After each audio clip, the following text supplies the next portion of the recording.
પાથરડી ગામના લોકોને ભારે નવાઈ લાગી. સૌ વાતો કરવા લાગ્યા કે આનંદરાવની દીકરી અહલ્યાનું સગપણ ઇન્દોરના રાજા મલ્હારરાવ હોલકરના કુંવર સાથે થયું. કોઈ બોલ્યું, મસ્કરીની વાત છે, એવું તે કંઈ બનતું હશે?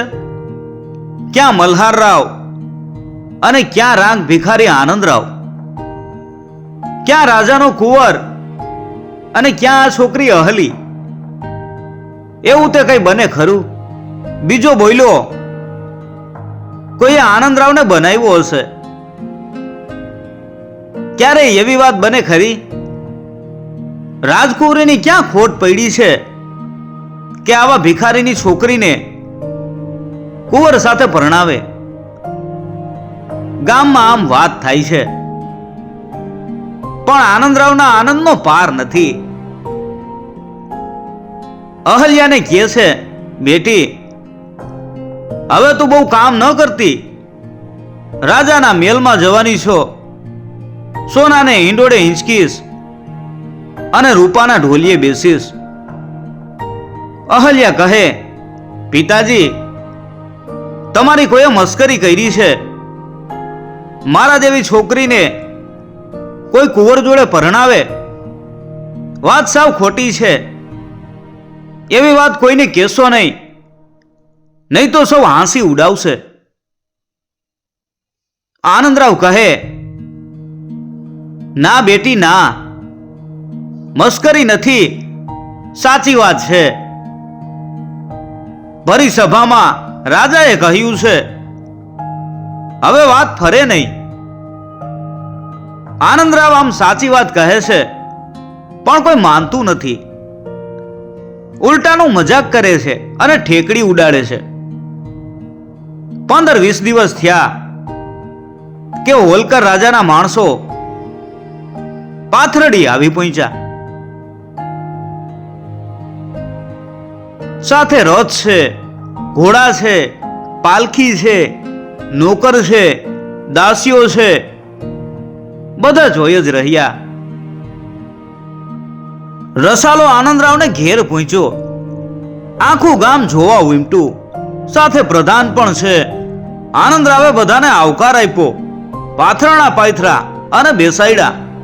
પ્રધાન કહે, તમારી દીકરી અહલ્યાબાઈ જોડે અમારા કુંવરના વિવાહ નક્કી થયા છે. અમે ચૂંદડી અને નાળિયેર લઈ અને આવ્યા છીએ. આમ કહી પ્રધાને હીરજરીના લુગડા થાળમાં મૂક્યા, હીરા મોતીના ઘરેણા મૂક્યા, સાકરના પડા, કંકુ અને ખારેક મૂક્યા. ગોર મહારાજને બોલાવ્યા. અહલ્યાબાઈને બાજોટ ઉપર બેસાડી કપાળે ચાંદલો કરી ચોખા ચોયડ્યા અને આખા ગામને સાકર વેચી. હવે વાત સાચી ઠેરી. લોકો નવાઈ પામી ગયા. ઓહો, આનંદરાવ જેવા રાંકની દીકરી રાજાના કુંવરને પરણશે. રાજાને આવી ગાંડી વાત કેમ સૂજી? હવે તો વાત પાકી થઈ ગઈ. કોનાથી ના કહેવાય. આનંદરાવના માન વધ્યા. કોઈ બોલાવતું નહોતું અને હવે સૌ સામે આવી અને ભાઈ ભાઈ કહેવા લાગ્યા. અહલી અહલી કરી અને તોછડાઈ કરતા એ સૌ અહલ્યાબાઈ કહેવા લાગ્યા. રાજાએ જોશીઓ તેડાવ્યા. લગ્નનું મુહૂર્ત પૂછ્યું. ગણતરી કરી અને જોશીએ લગ્નનો દિવસ નક્કી કર્યો. લગ્ન લેવાયા અને ભારે ધામધૂમથી લગ્ન થયા. અહલ્યાબાઈ પરણી અને રાજમહેલમાં ગયા. ખેડૂતની દીકરી મટી અને રાજાની રાણી બન્યા. હવે સુખનો પાર નથી. જે જોઈએ તે હાજર. માગો તે મળે. રાજાના રાણીને શી ખોટ?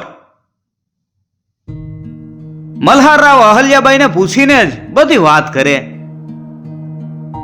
અહલ્યાબાઈ કહે, આપ મને શા માટે પૂછો છો? હું તો છોકરું કહેવાઉં, મને શી ખબર પડે? મલ્હારરાવ કહે, મારે તો ખંડેરાવ દીકરો જેવો વાલો તેવા જ વાલા તમે.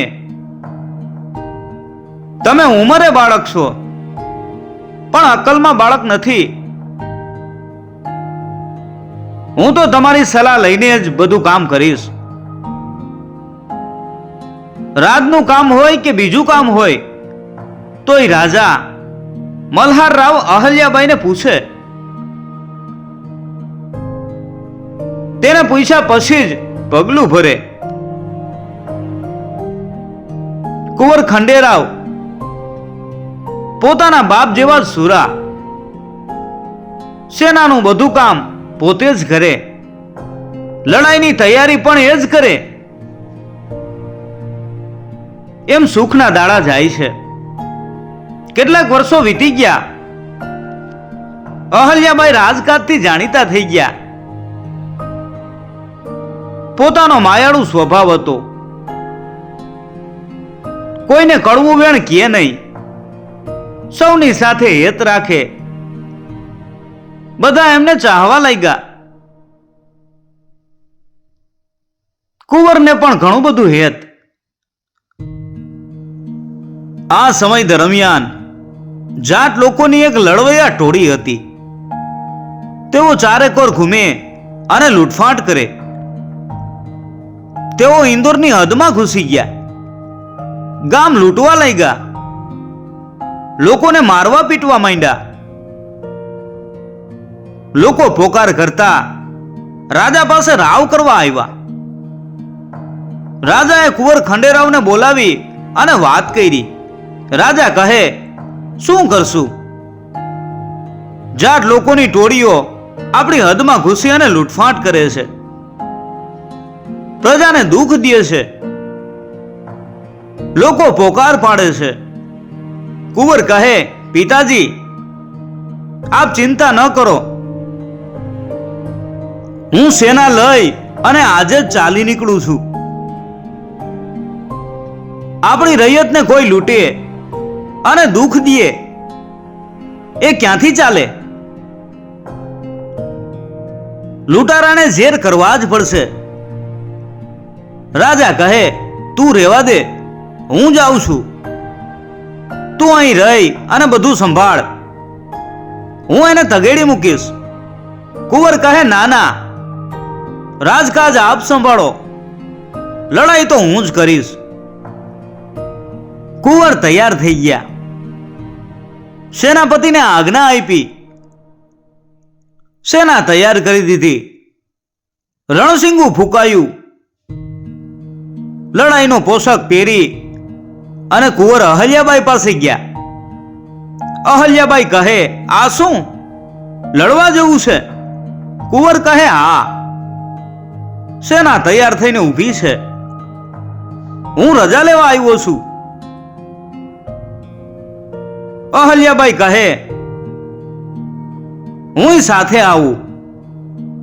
કુંવર કહે, ત્યાં સ્ત્રીઓનું શું કામ છે? અહલ્યાબાઈ કહે, તમે લડજો અને હું બધાની સંભાળ રાખીશ.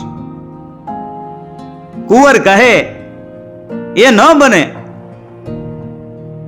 અહલ્યાબાઈ કહે, કેમ ન બને? હું લડાઈથી ડરતી નથી. સાચે જ. અહલ્યાબાઈ લડાઈમાં જવા તૈયાર થઈ ગયા.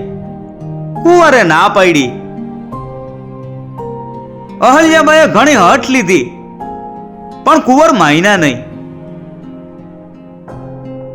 અહલ્યાબાઈ નિરાશ થયા. કુંવર સેના લઈ અને ચાલી નીકળ્યા. જાટની ટોળીઓને સમાચાર મળી ગયા. તરત તેઓ ડુંગરના કોતરોમાં ભરાઈ ગયા. બીજા કેટલાક જંગલમાં ઘૂસી ગયા. કુંવર ઘણી શોધ કરે છે, પણ જાટ લોકો મળે નહીં. સેનાપતિ કહે, આપણે એક જગ્યાએ પડાવ નાખીએ. કુંવર કહે, હા, અને આપણા ગુપ્તચરોને ભેદ ઉકેલવા મોકલીએ. આમ તો તેઓ જટ હાથમાં આવે એવું લાગતું નથી. સેનાએ એક નદીને કિનારે પડાવ નાખ્યો. ગુપ્તચરોને મોકલ્યા. તેઓ દૂર દૂર જઈ લૂંટારા જાટ લોકોની શોધ કરવા લાગ્યા. એમ કરતા પતો મળી ગયો કે લૂંટારા તો જંગલ અને પહાડમાં ભરાઈ બેઠા છે. કુંવરે સેનાપતિને બોલાવ્યા અને કહે, આપણે જુદી જુદી ટુકડીઓ પાડીએ. ચારેય દિશામાં ટુકડીઓ જાય. જ્યાં લૂંટારા મળે ત્યાં મારીને ભગાડી મૂકવા. સેનાપતિ કહે, સાચી વાત છે, એમ જ કરીએ. સેના ભેગી કરી અને ટુકડીઓ પાડી દીધી. અલગ અલગ ઠેકાણે બધાને મોકલી દીધા. કુંવર પોતે પણ એક જંગલમાં ટુકડી લઈ અને ચાલી નીકળ્યા. ચાલતા ચાલતા ગાઢ વનમાં જઈ પહોંચ્યા. આગળ જતા એક ઊંચી ટેકરી આવી. ચારેકોર ઘોર જંગલ. કુંવરે એ ટેકરી ઉપર પડાવ નાખ્યો. પોતાના માણસોને લૂંટારાની ભાડ મેળવવા મોકલી દીધા. એમ કરતા કરતા 15 દિવસ વીતી ગયા. લૂંટારાઓનો પતો મળતો નથી. 16મે દિવસે નવાઈ પમાળે એવી ઘટના ઘટી. 10-12 જણાને પતો મેળવવા મોકલેલા. એમાંનો એકય જણ પાછો આવ્યો નહીં. રાત થઈ તોય કોઈ આવ્યું નહીં. કુંવર વિચારમાં પડ્યો કે આમ કેમ થયું હશે? માર્ગ ભૂલે અને મોડું થાય તો એકાદ જણ ન આવે. આ તો બધા જ ગુમ થઈ ગયા. રાત ગઈ અને સવાર થયું. કુંવરને ચિંતા થઈ.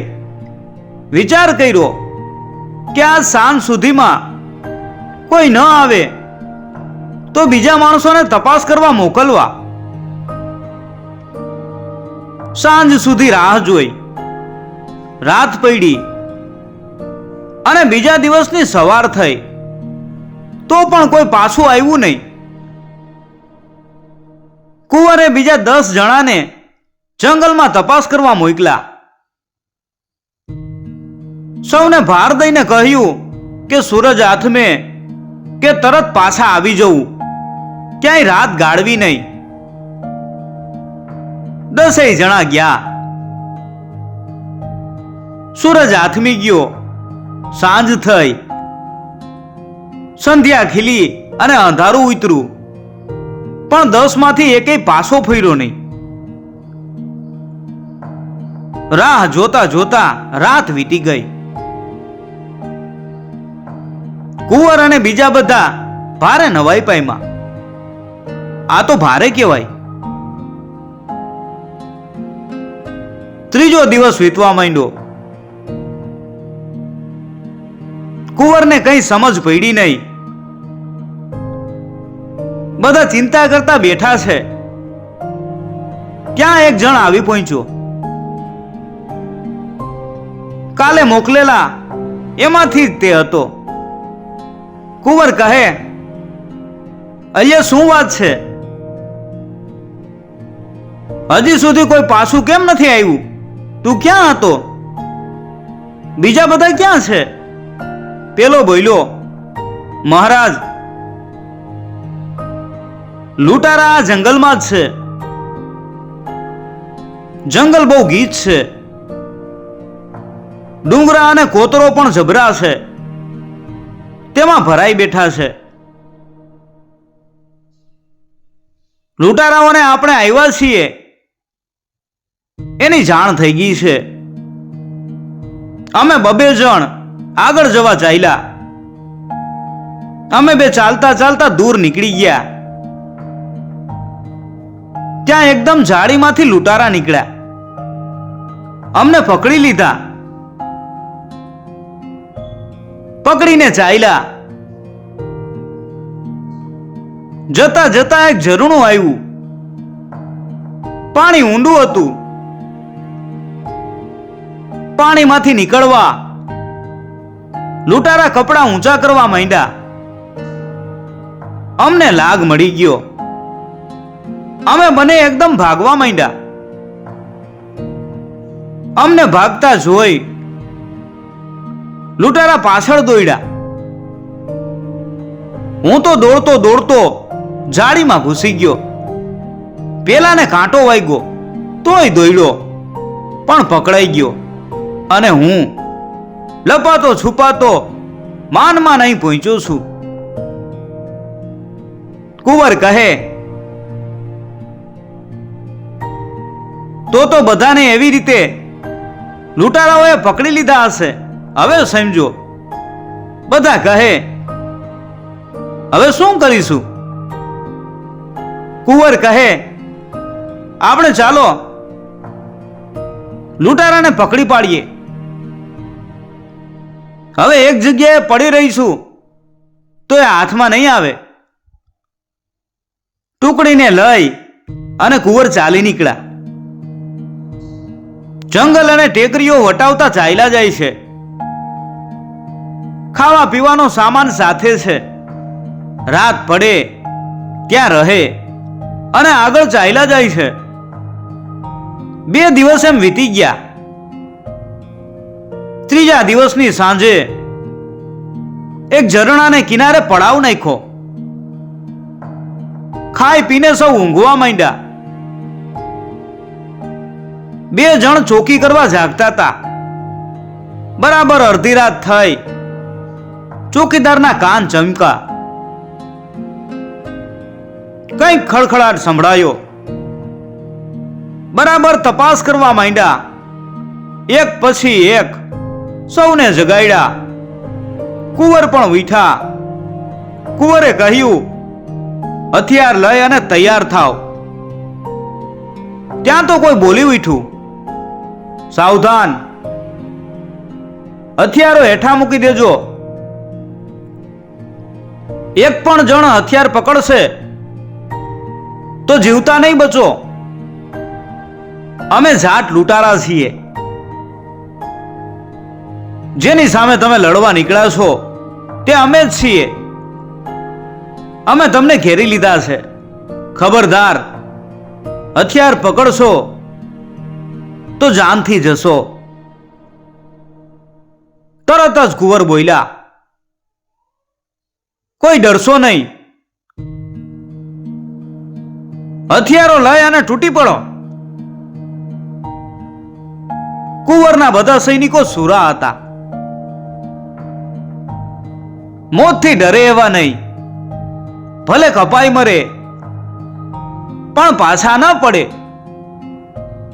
કુંવરે આજ્ઞા કરી કે તરત બધા હથિયારો લઈ અને આગળ આવ્યા. તેવા લૂંટારા પણ સામે થયા અને તૂટી પડ્યા. તીર અને તલવાર, ભાલા અને બરસી, બંદૂક અને ગળદિયા લઈ અને સામ સામે ઉતરી પડ્યા. અજવાળી રાત હતી છતાં જંગલ ગાઢ હતું એટલે કંઈ સૂઝે નહીં. નજીકમાં જોઈ શકાય લૂંટારાય સુરા હતા. ડરીને ભાગી જાય એવા નહીં. લૂંટારાના સરદારે બૂમ પાડી, મારો કોઈ જુવાન પાછો ન પડે. એ મરાઠા છે તો આપણે જાટ છીએ. મારો કા મરો. પછી શું બાકી રહે? કમસાણ લડાઈ ચાલવા માંડી. લૂંટારાય મરે છે અને કુંવરના સૈનિકો પણ મરે છે. કોઈ પાછું હટતું નથી. લૂંટારા ઘણા હતા, મરાયા પણ ઘણા, છતાં ઓછા ન થયા. કુંવરના સૈનિકો એક પછી એક ઓછા થવા લાગ્યા. કુંવરના સૈનિકો ઓછા થતા લૂંટારા વધારે સુરા બન્યા. એવો હુમલો કર્યો કે કુંવર ઘેરાઈ ગયા. કુંવરને બચાવવા સૈનિકો ગાંડા તૂર બનીને લડ્યા, પણ કપાઈ મર્યા. કુંવર એકલા થઈ ગયા. મિત્રો, ત્યાર પછીની વાત આગળના વિડીયોમાં કરશું, તો જોડાયેલા રહેજો. આ વાર્તા રાજ કરે તે રાણી બુકમાંથી લીધેલી છે. તેના લેખક છે જીવરામ જોશી.